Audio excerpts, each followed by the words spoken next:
का स्वागत है हमारे चैनल नॉलेज शेयर के अंदर। आज हम डिस्कस करने जा रहे हैं कुछ बेसिक इंपॉर्टेंट चीज़ें। ठीक है, आप मेरे साथ में रहिए, आपको मैं कंप्लीट नोट्स इसके अंदर प्रोवाइड करूँगा। लिखो why which of the following part of primary memory. देखिए सर, प्राइमरी मेमोरी कौन सी है? वो हमारे पास जो प्राइमरी मेमोरी है कंप्यूटर की, वो होती है आपकी PROM। ठीक है गाइस, अब हम आगे बढ़ते हैं। देखो why which of the following is language processor. देखिए इसमें से लैंग्वेज प्रोसेसर्स कौन सी लैंग्वेज होती है? तो जब हमारे पास जब प्रोग्राम को आप एग्जीक्यूट करते हो तो उसके अंदर कौन कौन से स्टेप होते हैं? कंपाइलर होता है, देन उसका फिर इंटरप्रेटर होता है और आपका फिर असेंबलर होता है। ये सारे स्टेप हमारे पास इंक्लूड हैं। ठीक है गाइस, इसको हम क्या कहते हैं? तो इसलिए हमारे पास इसका करेक्ट आंसर क्या होगा? इसका आंसर डी होगा। ठीक है, अब हम आगे बढ़ते हैं। लिखो है page protocol is use to transfer file on internet. जब हम फाइल को ट्रांसफ़र करते हैं तो उस टाइम कौन से प्रोटोकॉल का यूज़ किया जाता है इंटरनेट के ऊपर? वो प्रोटोकॉल होता है हमारे पास FTP। ठीक है, वो कौन सा प्रोटोकॉल है हमारे पास? वो FTP प्रोटोकॉल है जो हमारे पास यूज़ होता है। चलो गाइस, अब हम आगे पढ़ते हैं। हम बात करेंगे अब ALU क्या होता है। देखिए, जो हमारे पास ALU एक ऐसा तरीका है जिससे कि हम प्रोग्राम के जो फंक्शन होता है, ठीक है, हम उसको यूज़ करते हैं। तो इसका मेन प्रोसेस क्या होता है? सिस्टम को 1 वाई कैलकुलेट करना है। इसकी फुल फॉर्म हमारे पास अरिथमेटिक लॉजिक यूनिट है। ठीक है गाइस, और चलो हम अपने नेक्स्ट क्वेश्चन की ओर बढ़ते हैं। अब लिखा हुआ है micro processor of computer is a part of. देखिए, जो माइक्रो प्रोसेसर है वो किस सिस्टम का पार्ट है? वो पार्ट है हमारे प्रोसेसिंग यूनिट का। देखिए गाइस, वो किसका पार्ट है हमारे पास? ये प्रोसेसिंग यूनिट का पार्ट है। ठीक है ना, कन्फ्यूजन करने के लिए आपको बोल देगा memory, output device, input device, लेकिन आपको किस पर फोकस करना है? आपको फोकस करना है आपकी प्रोसेसिंग यूनिट के ऊपर। हाँ, हमारे पास इसका करेक्ट आंसर है। लिखा हुआ है which of the following is said to be machine independent language. देखिए, इसमें से मशीन इंडिपेंडेंट लैंग्वेज कौन सी होती है? वो होती है हमारे पास हाई लेवल लैंग्वेज होती है। ठीक है गाइस, कौन सी लैंग्वेज होती है? वो होती है हमारे पास मशीन इंडिपेंडेंट लैंग्वेज। हम बात करेंगे which is not a font style in MS world. देखिए MS वर्ल्ड के अंदर फॉन्ट स्टाइल कौन सा नहीं है इसके अंदर से, वो हम देखेंगे। देखिए, वो हमारे पास रेगुलर है, रेगुलर नहीं है इसके अंदर फॉन्ट लैंग्वेज हमारे पास MS वर्ल्ड के अंदर। ठीक है, अब चलो हम अब आगे बढ़ते हैं। हमारा 8वां क्वेश्चन है, लिखा हुआ है which translator can translate assembly language from to machine learning. देखिए, अब कौन सी लैंग्वेज जो ट्रांसलेट करती है हमारे असेंबली प्रोग्राम के अंदर, मशीन के अंदर, वो होता है हमारे पास, ये हमारे पास है असेंबलर। ठीक है गाइस, क्या है? असेंबलर। तो अब चलो आगे बढ़ते हैं हम। लिखा है which of the following all formula in Excel. जब भी हम एक्सेल के अंदर कुछ भी फार्मूला लगाते हैं तो हमें किस चीज़ की रिक्वायरमेंट होती है? या हमें बैकस्लैश की, या डॉलर की, या मल्टीप्लिकेशन की, या असाइन की? देखिए, इसको हमारे पास होती है इक्वल की ज़रूरत। ठीक है ना, हर किसी के अंदर। आप इसका स्क्रीनशॉट लेते चलिए, नहीं तो आप क्वेश्चनों को लिखते चलिए बीच के अंदर। तो अब हम बात करेंगे आपके 10वें क्वेश्चन की तरफ। जो हमारे पास 10वां क्वेश्चन है वो है which of the following is known as computer language. देखिए, इसमें से कौन सी हमारे पास कंप्यूटर लैंग्वेज है? क्या हमारे पास प्रोग्रामिंग लैंग्वेज है, या हमारे पास हाई लेवल लैंग्वेज है, या मशीन लैंग्वेज है, या असेंबली लैंग्वेज है? अगर आपको पता है तो कमेंट्स में ज़रूर बताएं। वैसे मैं बता दूं, जो हमारे पास कंप्यूटर लैंग्वेज है वो होती है हमारे पास मशीन लैंग्वेज कहलाती है। इसका ऑप्शन करेक्ट सी है। ठीक है ना, हम अब 11वें क्वेश्चन की ओर बढ़ते हैं। 11वें क्वेश्चन के अंदर क्या दे रखा है? Which of the following is not of one power point view. देखिए, इसमें से कौन सा पावर पॉइंट व्यू नहीं है? वो हमारे पास स्लाइड शो व्यू हो सकता है, प्रेजेंटेशन व्यू हो सकता है, स्लाइड व्यू हो सकता है, और आउटलाइन व्यू हो सकता है। तो इसमें से जो करेक्ट आंसर है वो हमारे पास है स्लाइड शो व्यू। ठीक है गाइज, हम बात करेंगे आपके विच is the critical component in any computer. देखिए, क्रिटिकल कंपोनेंट क्या होता है? सबसे पहले मैं आपको बता दूं, जो क्रिटिकल कंपोनेंट है किसी भी चीज़ का, वो हमारे पास मेमोरी है। मेमोरी क्यों है? वो इसलिए अगर आप कभी भी डाटा स्टोर करते हो तो जाहिर सी बात है वो आप इसके अंदर सेव होता है, मेमोरी के अंदर सेव होता है। तो इसलिए कंप्यूटर के अंदर क्या जो रोल होनी चाहिए, मेमोरी, वो हमारे पास क्रिटिकल कंपोनेंट है।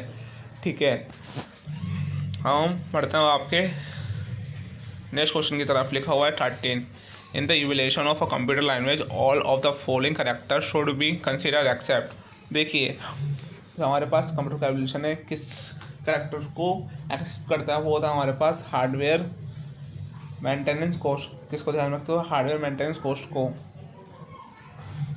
हम बढ़ते हैं आगे। लिखा हुआ which is the refer to as the brain of computer. देखिए आप सभी को पता है कि कंप्यूटर का ब्रेन क्या होता है, प्रोसेसर होता है, रैम होता है, रोम होता है, ऑपरेटिंग सिस्टम होता है। ठीक है, बताइए क्या होता है। सभी को पता है कि प्रोसेसर होता है। इसका करेक्ट आंसर हमारे पास ए है। ठीक है ना। Keyboard is the type of device. देखिए कीबोर्ड किस टाइप का डिवाइस है, आउटपुट, इनपुट, साउंड किस टाइप का डिवाइस है, तो वो डिवाइस हमारे पास इनपुट डिवाइस। क्योंकि जब हम उसके अंदर से कुछ भी कमेंट देते हैं या कुछ भी मैसेज पास करते हैं तो किसके द्वारा देते हैं, वो डिवाइस कौन सा होता है, वो इनपुट डिवाइस होता है। ठीक है ना। अब हम बात करते हैं आपके 16वें क्वेश्चन की तरफ। Which unit perform the all arithmetic and logic operation computer. देखिए वो कौन सी यूनिट है जो अरिथमेटिक लॉजिकल कंप्यूटर को बताती है, वो होती है हमारे पास ALU। इसका मतलब क्या है, अरिथमेटिक एंड लॉजिकल यूनिट। ठीक है,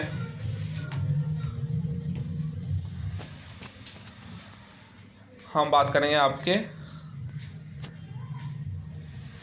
एक और क्वेश्चन की तरफ। लिखा हुआ है डॉक्यूमेंट्स और इमेज कैन बी स्कैन और डिजिटल बाय यूजिंग। देखिए हम कोई भी हमारा जो डॉक्यूमेंट्स होता है हम इसको किसके द्वारा स्कैन करते हैं। ठीक है ना। हमारे जो डॉक्यूमेंट किसके द्वारा स्कैन करा जाता है, वो स्कैन किया जा रहा है आपके स्कैनर के द्वारा, ना कि मार्कर, ना प्रिंटर, ना लाइट पेन के द्वारा। ठीक है ना, किसके द्वारा, स्कैनर के द्वारा। और हम बात करने वाले हैं आपका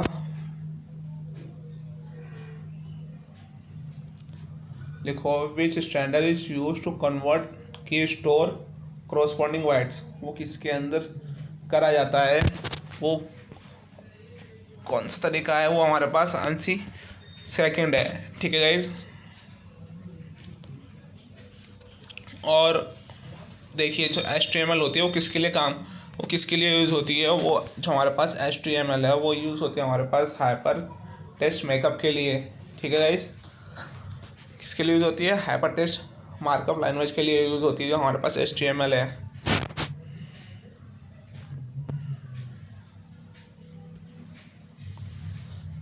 अब चलो हम अपने नेक्स्ट क्वेश्चन की तरफ बढ़ते हैं। लिखा हुआ है the memory capacity of computer is represented in.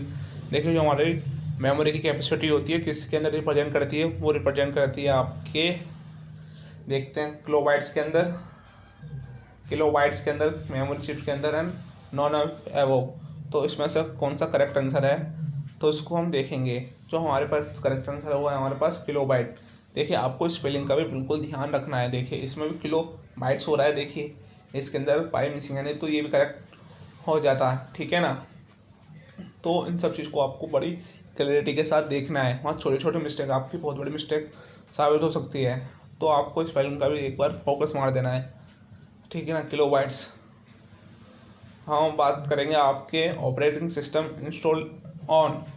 देखिए जो हमारे पास ऑपरेटिंग सिस्टम है जिसको आप विंडोज़ वगैरह कहते हो, वो ऑपरेटिंग सिस्टम किसके अंदर सेव होता है, ये जनरली क्वेश्चन आ जाता है, तो आपको पता होना चाहिए। जो ये क्वेश्चन है वो किसके अंदर सेव होता है ऑपरेटिंग सिस्टम, वो आपका हार्डवेयर के अंदर होता है। सबसे ज़्यादा कन्फ्यूजन होती है कि वो मदरबोर्ड के अंदर भी होता है या कैश मेमोरी के अंदर। तो इसका करेक्ट आंसर है वो हमारे पास हार्ड डिस्क। किसके अंदर सेव होता है, वो हमारी हार्ड डिस्क के अंदर सेव होता है। हम अपने नेक्स्ट क्वेश्चन की तरफ बढ़ते हैं। लिखा हुआ है which of the following is non volatile storage. उसमें से कौन सी नहीं, प्राइमरी, सेकेंडरी, कैश, रोम। तो आपको ध्यान रखना है वो हमारी कौन सी मेमोरी होती है, वो सेकेंडरी मेमोरी होती है जो नॉन वोलेटाइल होती है। लिखा हुआ है रैम स्टैंड फॉर। रैम किसके लिए होती है, वो होती है रीड एक्सेस मेमोरी या ready application module, random access memory या रिमोट एक्सेस मशीन। वो किसके लिए होती है, हमारी एप्लीकेबल वो होती है रैंडम एक्सेस मेमोरी के लिए। ठीक है गाइज। अब हम अपने नेक्स्ट क्वेश्चन की तरफ पढ़ते हैं। लिखा हुआ है recycling bin is use. Recycle किसके लिए यूज़ होता है रिसाइकिल। मैं आपको बता दूं, जो आप हमारा रिसाइकिल है वो यूज़ होता है आपका जनरली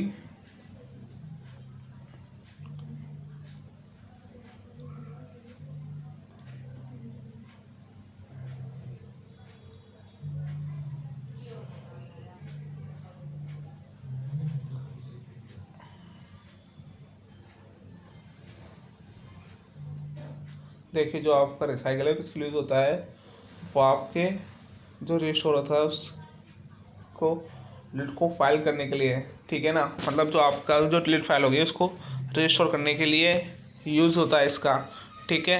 हम बात करेंगे जो आपका कीबोर्ड है वो कैसा डिवाइस है। वो हमारे पास जो कीबोर्ड है वो हमारा कौन सा डिवाइस होता है, वो आपका इनपुट डिवाइस होता है। कौन सा डिवाइस होता है, वो हमारा इनपुट डिवाइस होता है, ठीक है।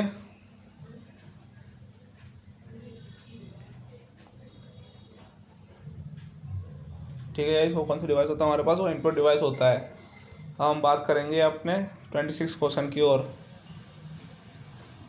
The process a user goes through a given computer system. देखिए, अगर हमको कंप्यूटर सिस्टम के अंदर जाना और उसको स्टार्ट करना है तो सबसे पहले हमें क्या करना पड़ेगा, उसको हमें लॉगिन करना पड़ेगा, ठीक है।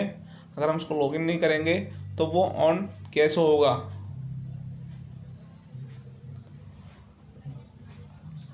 हम बात करेंगे micro processor computer system is a part of. देखिए, जो हमारे पास माइक्रो प्रोसेसर है वो किस सिस्टम का पार्ट है, वो हमारे पास किसका है, प्रोसेसिंग यूनिट का। किसका पार्ट है, वो हमारे पास प्रोसेसिंग यूनिट का पार्ट है वो, ठीक है ना गाइज।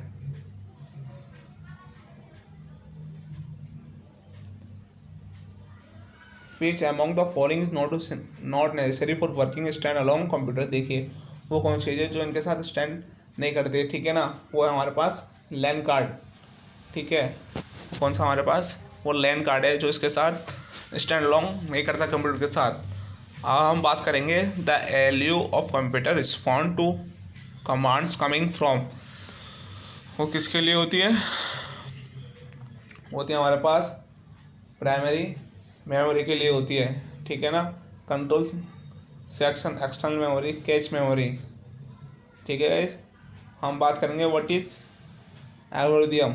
एल्गोरिदम क्या है, हम बात करेंगे एप्लीकेशन कोड है वो टाइप ऑफ लैंग्वेज है वो, या नॉनोमेफ या step by step procedures for calculations. मतलब जो वन वन बाय क्या स्टेप को सॉल्व करे। जैसे कि आपको एक एग्जांपल के द्वारा बताता हूँ, आपको यहाँ से जाना है जामा मस्जिद को आपके जाने के लिए। जैसे कि मेरा घर बसंतपुर के आसपास है तो मैं पहले यहाँ शास्त्री पार्क जाऊँगा, देन उसके बाद फिर कश्मीरी गेट की तरफ जाऊँगा और से सीधे निकल जाऊँगा तो वहाँ हमारे पास जामा मस्जिद आ जाएगी। मतलब इसी तरीके से, मतलब एक स्टेप बाय स्टेप हम फॉलो करेंगे तो ये हमारे पास ये एल्गोरिदम कहलाती है।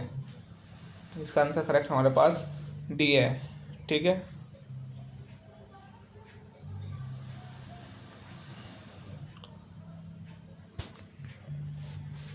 गाइस 1 मिनट रुकिए, थोड़ा हो जाता है ये। तो हम बात करेंगे अब 31 क्वेश्चन की।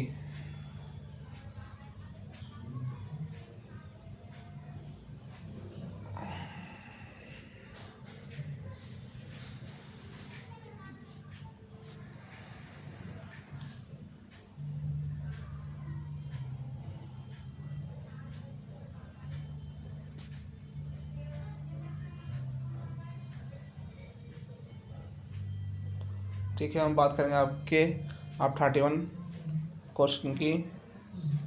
तो वो हमारे पास लिखा हुआ है where are the data and program store in a processor use them. जो हमारे पास डाटा और प्रोग्राम होता है वो किसके अंदर, प्रोसेसर के अंदर सेम होता है, वो सेम होता है हमारे पास मेन मेमोरी के अंदर, जो हमारे पास प्रोग्राम वगैरह होते हैं, ठीक है ना।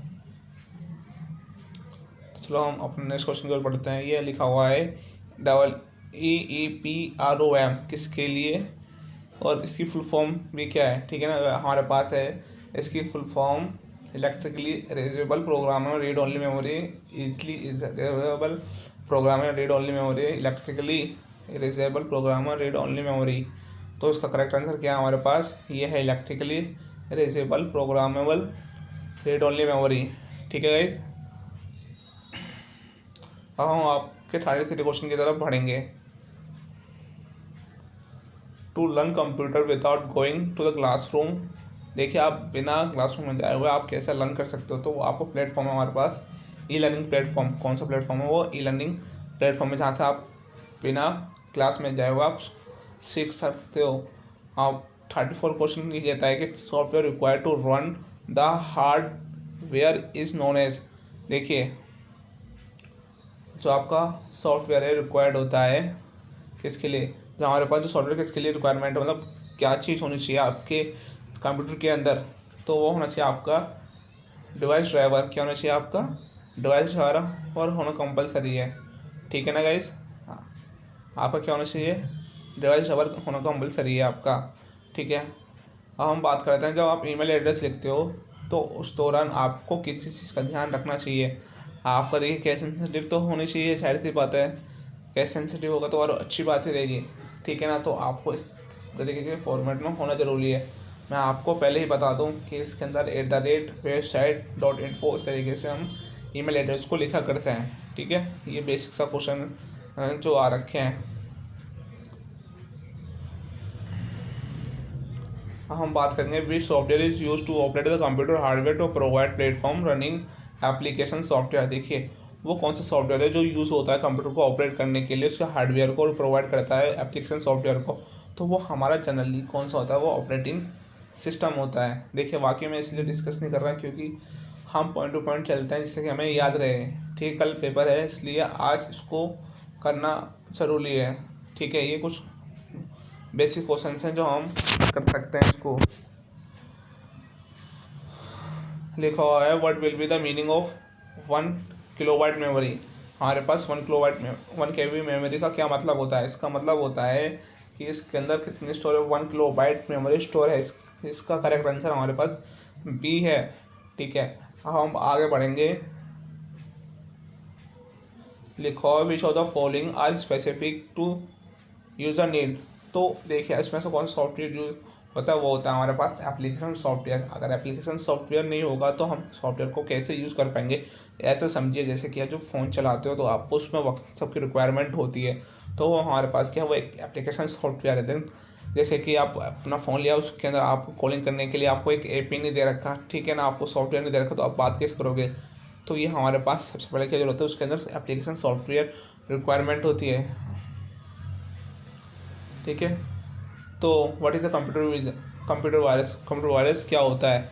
देखिए, कंप्यूटर वायरस हमारे पास क्या होता है, वो सॉफ्टवेयर होता है। ठीक है गाइस, क्या होता है हमारे पास? वो होता है हमारे पास सॉफ्टवेयर। हम देखिए, हम बात करेंगे अब full form of IP. IP की फुल फॉर्म क्या होती है? ये हम करते रहते हैं कि आईपी आईपी। तो आईपी का मतलब होता है हमारे पास इंटरनेट प्रोटोकॉल, कि हम इसके अंदर इंटरनेट प्रोटोकॉल का यूज़ करते हैं। ठीक है, देखिए, what will be the extensible of web page file. इसके अंदर कौन सी होती है, हम पेज फाइल को बनाते हैं, वो होते हैं हमारे पास .html। कौन सी यूज हमारे पास होती है? .html का यूज़ करते हैं हम। ठीक है, लिखो software required to run the hardware is known as, कि हम सॉफ्टवेयर को रिक्वायर। देखिए, ये सेम क्वेश्चन आ चुका है, डिवाइस ड्राइवर ही होता है इसका। देखिए, हम बात करेंगे कि इसमें से कौन सी एप्लीकेशन सॉफ्टवेयर है, वो हमारे पास क्या है, वो पावर पॉइंट है। पावर पॉइंट आपने देखा होगा MS वर्ल्ड के अंदर होता है। ठीक है ना, पावर पॉइंट आपके लैपटॉप के अंदर, मतलब PC के अंदर उपलब्ध होता है, लिखा हुआ है। देखिए, ये अगेन रिपीटेड क्वेश्चन आ गया। इसकी क्या हमारे पास हाई लेवल इंडिपेंडेंट लैंग्वेज है। ठीक है, लिखा हुआ है which of the following is smallest network. इसमें से स्मॉलेस्ट नेटवर्क कौन सा है? तो इसमें से स्मॉलेस्ट नेटवर्क हमारे पास पैन है। ठीक है, हम बात करेंगे FTP स्टैंड फॉर। FTP क्या है? देखिए, FTP हमारे पास होता है फाइल ट्रांसफ़र प्रोटोकॉल। क्या हमारे पास फाइल ट्रांसफ़र प्रोटोकॉल है? ठीक है, देखिए, when key is a press on keyboard which stand is use to covering for the key store into the corresponding bytes. वो देखिए, वो जब हमारे पास हम किसी को भी ऑप्शन देते हैं कीबोर्ड के द्वारा, तो वो किसके द्वारा होता है? वो होता है हमारे पास, वो ANSI के अंदर होता है। ठीक है ना, ANSI American institute of science, ये फुल फॉर्म है इसकी। तो देखिए, ये हमारे पास है which one is input device. इसमें से इनपुट डिवाइस कौन सा है, वो आपका है कीबोर्ड। ठीक है, इनपुट डिवाइस कौन सा हमारा इसमें से, वो कीबोर्ड है। देखिए वो अपने क्वेश्चन की फिनिश की ओर बढ़ रहे हैं। तो देखिए लिखा हुआ है which part of the CPU perform calculation for make decision. जब हम कैलकुलेशन करते हैं तो उसके लिए किसका यूज़ होता है, वो तो हमारे पास अरिथमेटिक लॉजिक यूनिट्स का यूज़ होता है। ठीक है, the memory of capacities computer represented. जो हमारी मेमोरी की कैपेसिटी होती है किस चीज़ के अंदर दिखाई जाती है, वो किलोबाइट्स के अंदर दिखाई जाती है। ठीक है, वीडियो देखने के लिए बहुत बहुत धन्यवाद आपके। मैंने ये 15-20 मिनट के अंदर मैंने आपको ये करा चुका हूँ। आप इनकी प्रैक्टिस करिए, ये पेपर में के आने के बहुत चांस हैं। ठीक है ना, वीडियो देखने के लिए बहुत बहुत धन्यवाद।